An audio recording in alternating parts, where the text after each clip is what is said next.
This is Are You at Risk? Understanding Your Heart Health. We have Samantha Dreher here with us today. Very excited to have her. We've been doing a lot of cardiovascular testing at our clinic. And for those of you who've had the tests or haven't, this session hopefully will give you a great overview of everything you need to know about your heart health in 30 minutes. So every week, we've been hosting these webinars on Wednesdays at 6 p.m. Next week, we have Taking Steps to Better Sleep with Bryn, who is our licensed clinical social worker at our clinic. She works for Jefferson Center for Mental Health and works directly with our patients at the clinic and does therapy and counseling and is wonderful. So she's going to help us get better sleep. So feel free to tune in for that.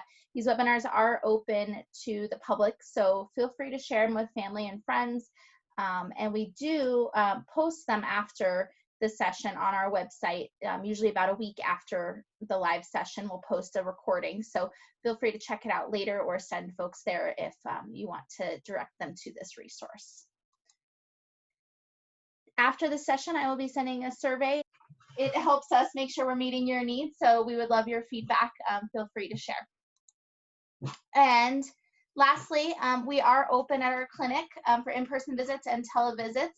And if you know of anybody who's looking for new primary care, we are accepting new patients still.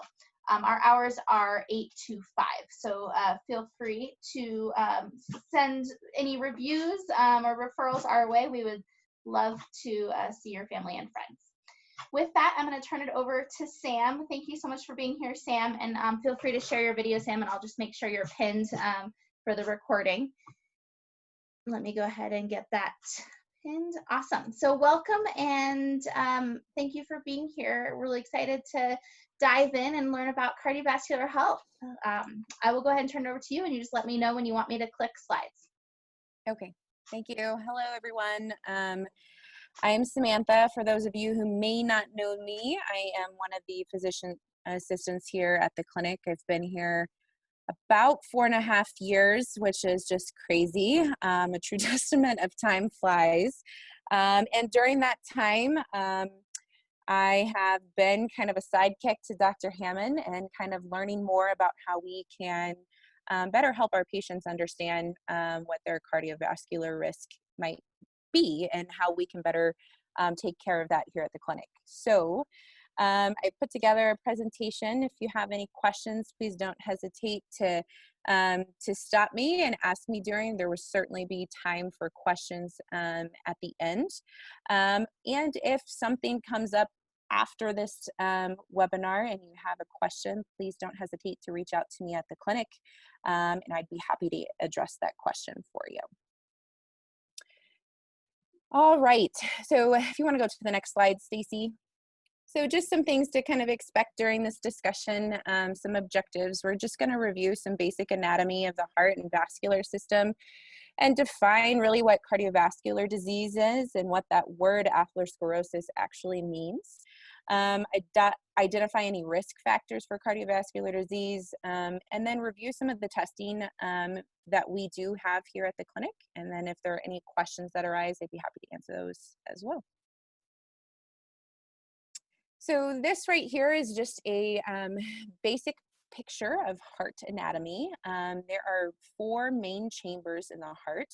You can think of the right side as kind of the receiving side, and the left side is kind of the refueled side that sends the blood to the rest of the body. So the right receives the blood from the body and then sends it to the lungs to get oxygenated. The left then receives that oxygenated blood and sends it out to the rest of the body to get oxygen to all of our tissues and organs. Next slide, please. This is just a bigger schematic of what that vascular system looks like throughout. So very busy. As you can see, the red represents kind of the arterial system, and the blue represents the venous system. And as you can see, there's not really an area that's untouched. So those are very widespread and throughout, which means if we can find or track down disease in one area, we can maybe suggest or hypothesize that it might be going on in other areas of the body. Next slide, please. So what is cardiovascular disease? Cardiovascular disease in the simplest form is just disease of the heart and blood vessels. There are two terms that are often kind of misused or not fully understood: arteriosclerosis, which is actually the stiffening or hardening of the wall of the artery. This kind of finding or change over time can lead to high blood pressure. Atherosclerosis, which is both the hardening and then also narrowing of the artery, and that narrowing usually occurs because of plaque buildup. And this process over time can lead to heart attack and stroke. And then that word there, plaque we hear often. Sometimes we don't really understand what that may mean, and that is made up of a bunch of different things: fat, cholesterol, calcium, other substances that kind of go and float throughout our cardiovascular system. Next slide. In the simplest form, which is very, very complex and complicated, this kind of picture here represents what a schematic of the development of atherosclerosis might look like. So if you look at the far left there, usually that process starts with some sort of injury. Where does that injury occur? Usually to the lining of the artery. How does it occur? What causes the injury? Well, there are multiple things that could do this: uncontrolled blood pressure, certain exposures, smoking, environmental toxins, inflammatory processes like systemic diseases like rheumatoid arthritis, chronic infections, obesity, being overweight, diabetes, high cholesterol are probably the most common, but there are certainly more. Oxidation and inflammation kind of occur simultaneously next, and one kind of feeds the other, and they kind of go back and forth, back and forth. What is oxidation? It's a chemical process that changes the cells, and it's usually brought on by some sort of injury or insult or inflammatory process. Once you have oxidation, then you get inflammation. Inflammation also increases oxidation, so they kind of go hand in hand. In that process, you can kind of think of a magnet for plaque. So as cholesterol particles, other things floating throughout your arterial system come by, if they run into some inflammation, that inflammation and oxidative process can kind of draw in plaque. Plaque is very sticky, so once it's there, it likes to bring on more, so it can build up over time. So the left being kind of the very beginning of what that process may look like, and the right being the event that we are trying to avoid, which is a clot. That plaque kind of breaks off, as you can see, that kind of volcano eruption, and travels down your arterial system. Depending on where that event occurs, that can lead to a heart attack or a stroke. Any questions on that slide? Because it's very busy and kind of heavy and sometimes hard to understand.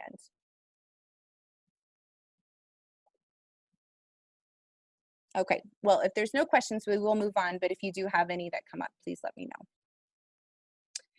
This is a slide that I wanted to include because often that conversation that we have with patients is, well, it's just inevitable.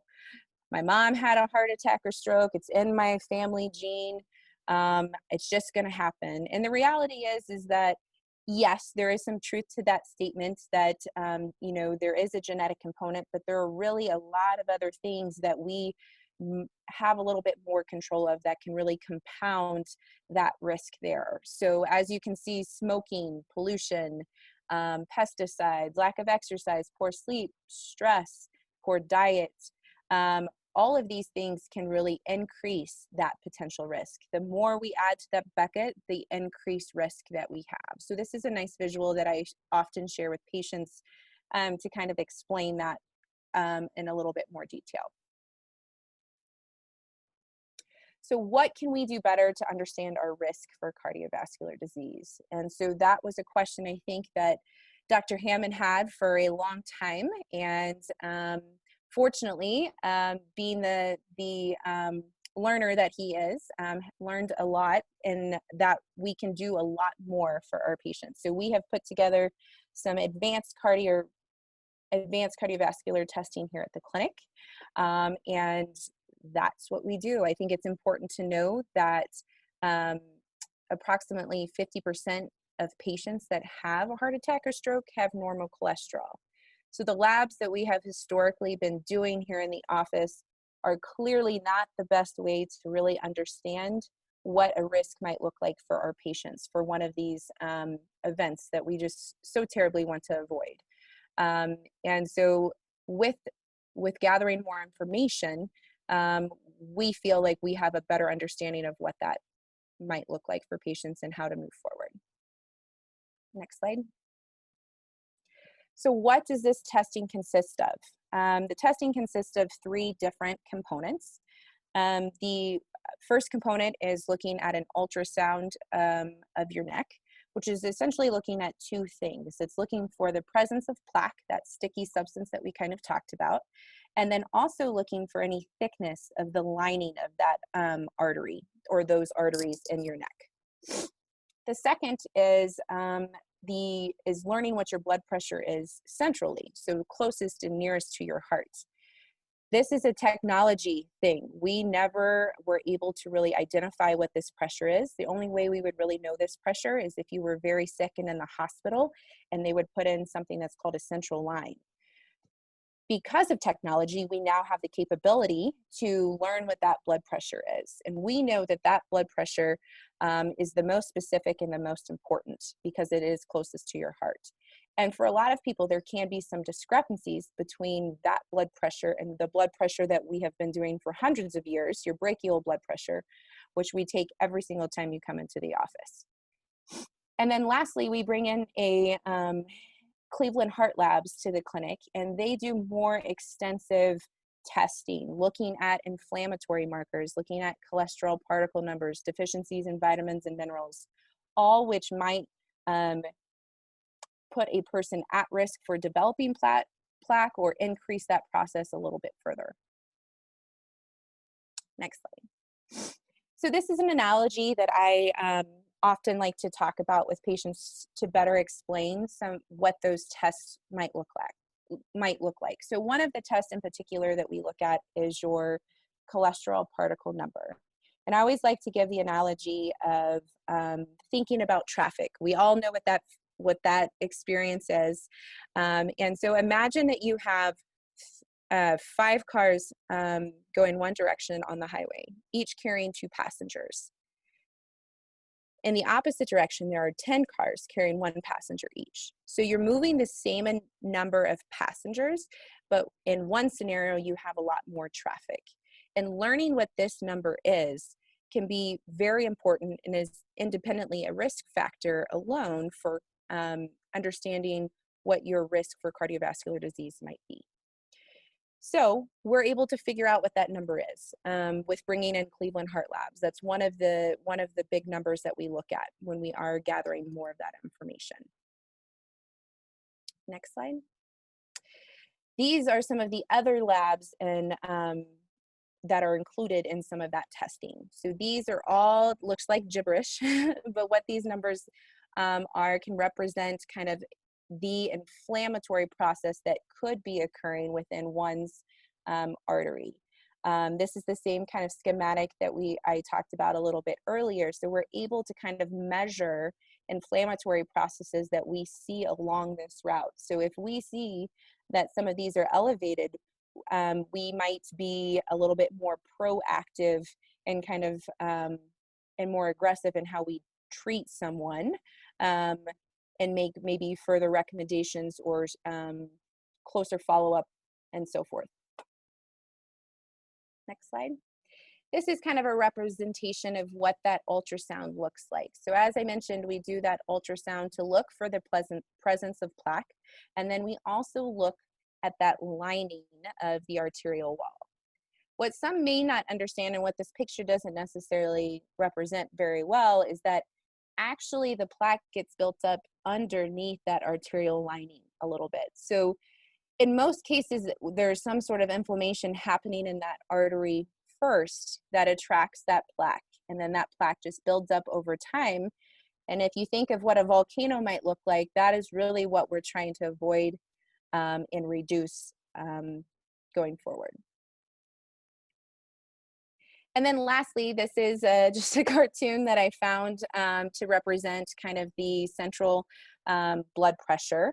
So with the central blood pressure test here at the clinic, we not only get to learn what that blood pressure is closest to your heart, but we also get some other important numbers that we've never really had before that might help us pick the right medication or the most appropriate medication for you.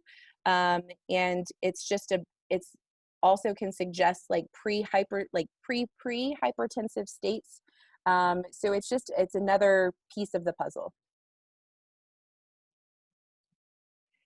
And then lastly, this is another handout that I often bring to discuss these tests with patients, is putting those kind of pieces together. So this is kind of that traffic analogy, and we're looking at what that traffic looks like. We're looking at the central blood pressure to understand kind of the flow of that traffic. We're looking to see if there's any plaque on the ultrasound. So we're trying to put all of those pieces together to really individualize like what may be going on with each patient. And again, another slide. This has the same kind of schematic that we've looked at earlier, and kind of in a different way represents kind of those three pieces that we talked about that are all included in the advanced cardiovascular testing. So what can you expect if you do get ACV testing done? What may come of it? Well, there's a lot of different things that may come of that. This testing really gathers specific information so that we can tailor treatment and recommendations to each individual. So not one person that really gets this testing done is going to have the same plan. It's very individualized. And that always includes an evaluation and kind of consult with our health coach to assess lifestyle, to review kind of diet, exercise, meal planning, whatever that individual may need, and dependent on their testing as well. We also spend some time talking about stress and sleep management, if that's something that we really feel might be affecting some of the changes that we're seeing on some of the patients' results. And then also we may include supplements, medications. We may want to watch things a little bit closer. We may want to, make a tweak to your blood pressure medication, bring you back here just to make sure that we are getting to the place that we want to be. Next slide. I really like this. This was shared with me once. Yes, I do feel a bypass is in order. Bypass the refrigerator, bypass the cupboard, bypass the pizza parlor. And really, that's a conversation that may come about if diet and lifestyle changes are something that need to be worked on. But really, the end goal is really bypassing that heart attack or stroke. This is a supplement that is often shared, a supplemental handout that we often share with patients to really understand more of the kind of dietary component. And Stacy, our health coach, uses this to kind of make substitutions and certain tweaks in a patient's diet that may be helpful to really change and increase kind of their omega-3 count, which is something that we do check in our testing. So where and when? All of the testing is done here at Westminster Medical Clinic. Currently, we're offering that once a month. It's the second Wednesday of the month, and we actually had that today in clinic. So July 8th is today, so the next step is August 12th. So who is ACV testing recommended for? I would say that this is a very common question that I get. And the real answer is everyone. And anyone who has chronic disease already, high blood pressure, diabetes, maybe someone who has a family history, maybe they had their mother or father had a cardiovascular event at a young age and they want to be a little bit more proactive. Those individuals that may just have a very high stress job and they just are worried about how that might be affecting them long term. Those that know that they could be a little bit better with their lifestyle changes, that or know that they're not as active as they would like to be. Those with bad habits, we all have them. So this testing is really appropriate for everyone. And why do we offer it? We offer it because heart disease and stroke are the leading cause of death in the United States. As I mentioned earlier, that 50% of patients that have a heart attack or stroke have normal cholesterol. So what we have been doing is not really working to reduce that. And we have data and evidence that really shows us we could and we can be evaluating that in a better and different way. We offer testing because it combines national recommendations and research-based testing. And we like to, here at the clinic, we like to individualize the care and would love to reduce the risk of heart attack and stroke in our patients. Questions?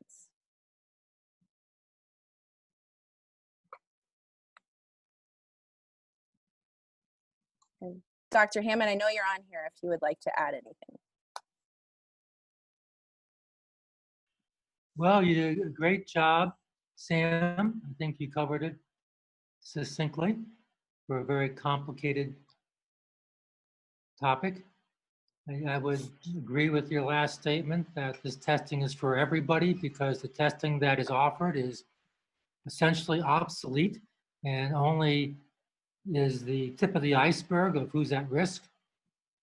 These tests are cutting edge and are extremely accurate, much more predictive of who has a problem and who doesn't.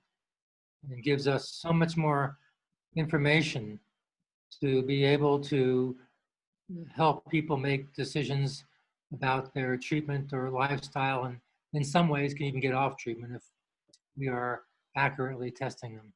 So I really don't have, I think you covered it very, quite well. If there were specific questions about any of the tests themselves, then I'd be happy to pipe in if you need so. Samantha, Mm-hmm. This is Nancy. Thank you for giving this to us today. But how long do the tests, is it like an hour's worth of testing? And then how long does it take to get results for the test? Great question. I would say at maximum, really, you're probably in the office an hour. I expect most patients move through a lot quicker.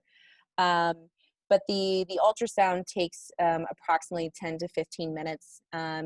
And then it's just essentially a blood draw and maybe a 5-minute blood pressure test. So you can maybe expect to be at the clinic for an hour, but the testing, each individual test themselves really don't take much time. And as far as like turnaround of results, what will usually happen is when you come in to get those results, or when you come in to get the testing, we will usually schedule an appointment about a month out to review that with your provider.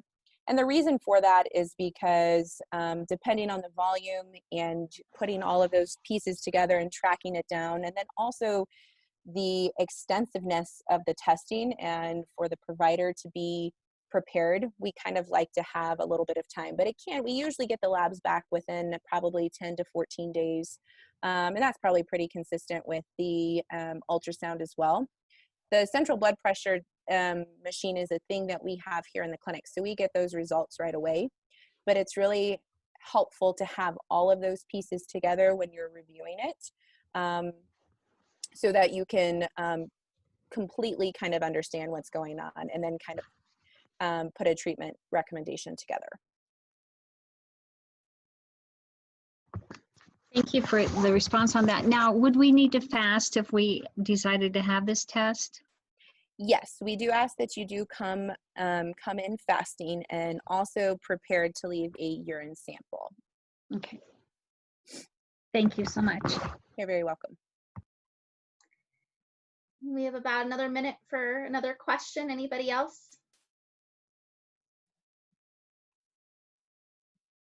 I would like to add that part of this program is health coaching.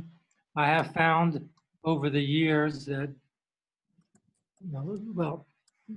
majority of the problems and the abnormalities that we find on this testing that puts people at risk are reversible with lifestyle changes. So many doctors or providers want to put people on medication, which does work, but doesn't really address the underlying problems which are causing the abnormalities.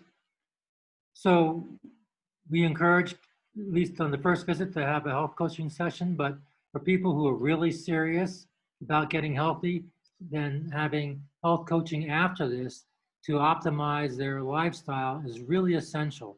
Otherwise, you're really, kind of going to go down a medication path or a supplement path to try to fix these things. Trying to do it on your own, I think, is admirable, but in my experience has been pretty unsuccessful. So hard to fight the American culture, which is the cause of heart disease. And it's not genetics, it's the American culture. And culture is a big obstacle, and to change the way you do things is not easy. And so having a coach is essential. And so I put a plug in for Stacy as the best drug of this whole, of what we offer. Well, thank you, Dr. Hammond. And it is Mediterranean diet as a cardiovascular, anti-inflammatory, healthy diet has actually been shown to be better than medication in some research. So there's definitely some stats to back that up. Well, thank you so much, Sam. Really appreciate you sharing your expertise. Sam has really become a great leader and expert of cardiovascular health at our clinic. So we're so excited to have her lead the charge on a lot of this work at Westminster. And certainly if you have a different provider at the clinic, they can all support you with getting this testing and with those recommendations. But Sam is also available to continue to support you as well. I'm offering her there.